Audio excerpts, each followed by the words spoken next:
After the field goal, here's Butker to kick it away. This fielded a few yards into the end zone. And no run back here. This will be a touchback, and it comes out to the 25-yard line.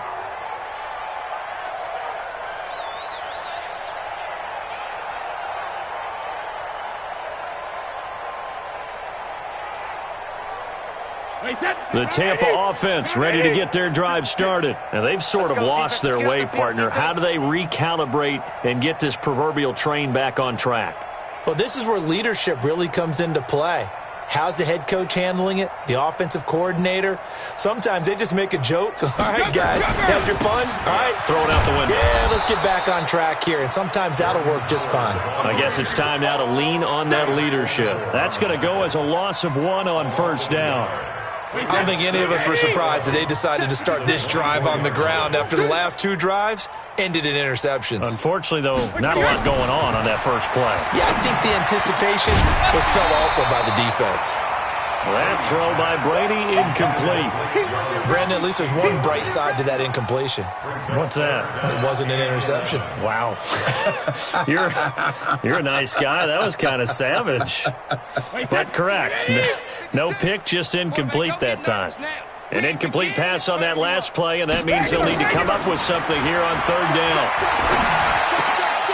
Brady's throw on third down there is incomplete. Well, it just seems like all game long there hasn't been a lot of sync quarterback to wide receiver on this side of the football. They haven't been on the same page, quarterback and receivers. Heck, they haven't been on the same grease board when you draw plays up.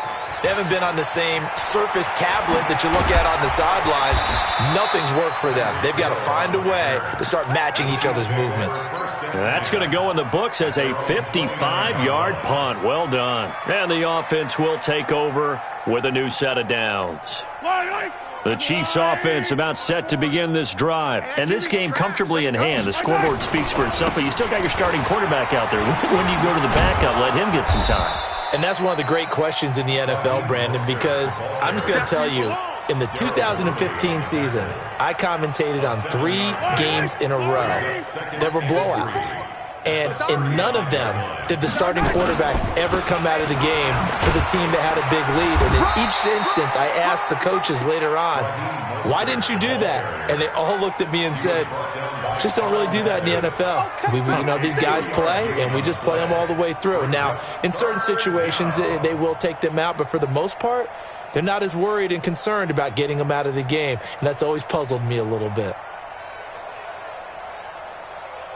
The Chiefs on third down. They've had their troubles, just 1 for 6. They're up against a 3rd-and-1 situation. Here's Mostert. And he's got the first before he's brought down at the 39-yard line. He needed a yard. That's what he got, and it's going to earn him a new set of downs. We got this.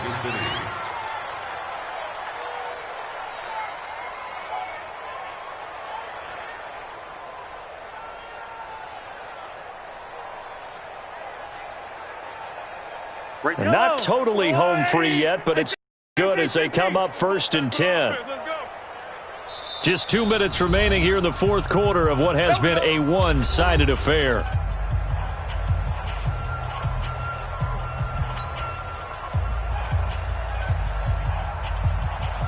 So the Chiefs in possession of the ball as we welcome you back.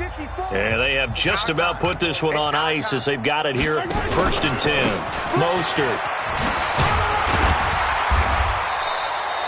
2 yards on the carry there. It'll be 2nd down. Sometimes you're aligned perfectly and the play comes to you, and sometimes you got to cover some ground to go make the play, as we just saw there. We saw a great example of perseverance right there on that play. Got to be careful. They might want to throw one over his head as this game progresses. The last run got a couple. Here's 2nd and 8. Let's make these babies cry all the way back home, yo. Well, now they'll try the end around. And he'll be taken down, but not before he gets into enemy territory. It'll go as a gain of 10 and a Kansas City 1st down. Well, that play looks familiar because we saw them working on it in practice this week.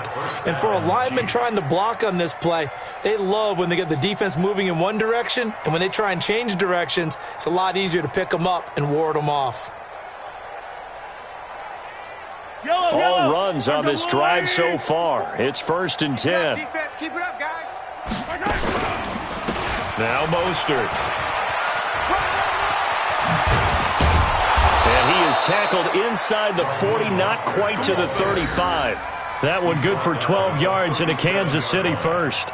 Another example of this offense really having their way, Charles, and another big chunk play there on the ground. And when you look at the defense, they've got to do a much better job of wrapping up when they tackle. A lot of great opportunities continue to slip through their fingers, as do the runners. Line of scrimmage, the 37 on 1st and 10. Barber on 1st and 10. A gain of 3, 2nd down. They tried a quick hitter inside, but that one was swallowed up because what they're hoping, those big defensive linemen will take the bait and move laterally and open up a crease that they can run through. Didn't happen on that play.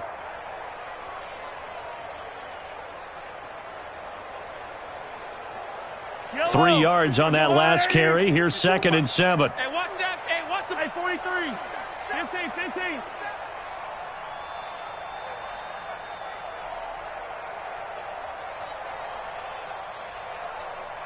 What's that? 15. Now a handoff here to his running back. Powers through it. And he'll be taken down here, and that is how this one is going to come to an end. So this one in the win column for Kansas City. And I tell you what, Charles, this might be about as good as it gets. They were incredible. Yeah, offense was in fine form. The defense threw the shutout at them. I think they worked in concert together.